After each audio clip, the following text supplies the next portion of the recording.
माघ मास चौथ व्रत कथा। एक बार महादेव जी पार्वती सहित नर्मदा के तट पर गए।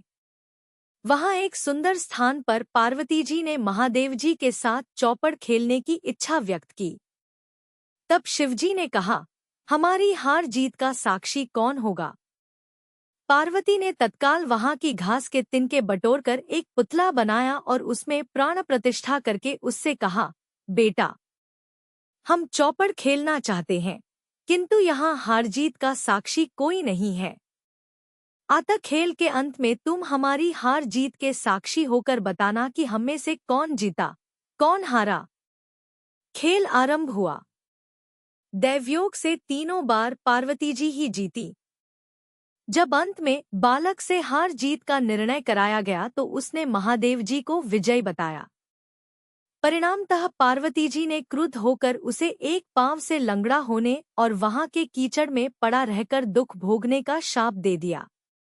बालक ने विनम्रतापूर्वक कहा, माँ, मुझसे अज्ञानवश ऐसा हो गया है। मैंने किसी कुटिलता या द्वेष के कारण ऐसा नहीं किया।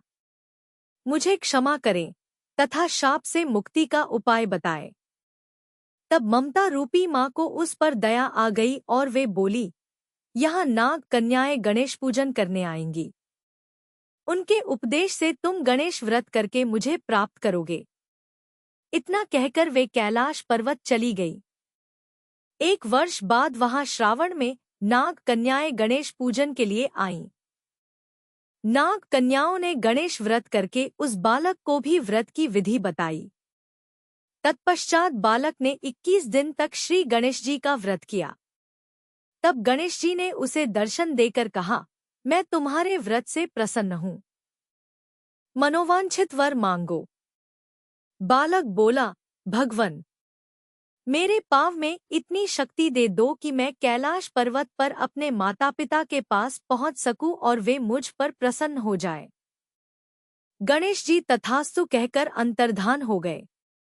बालक भगवान शिव के चरणों में पहुंच गया। शिवजी ने उससे वहां तक पहुंचने के साधन के बारे में पूछा। तब बालक ने सारी कथा शिवजी को सुना दी। उधर उसी दिन से अप्रसन्न होकर पार्वती शिवजी से भी विमुख हो गई थी।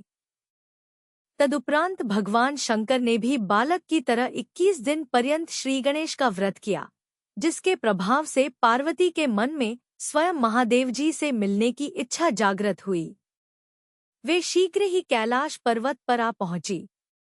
वहां पहुंचकर पार्वती जी ने शिवजी से पूछा, भगवन, आपने ऐसा कौन सा उपाय किया जिसके फलस्वरूप मैं आपके पास भागी भागी आ गई हूँ? शिवजी ने गणेश व्रत का इतिहास उनसे कह दिया। तब पार्वती जी ने अपने पुत्र कार्तिकेय से मिलने की इच्छा से 21 दिन पर्यंत 21-21 की संख्या में दूर्वा, पुष्प तथा लड्डुओं से गणेश जी का पूजन किया। 21वें दिन कार्तिकेय स्वयं ही पार्वती जी से आ मिले। उन्होंने भी मां के मुख से इस व्रत का माहात्म्य सुनकर व्रत किया। वीडियो अंत तक देखने के लिए धन्यवाद।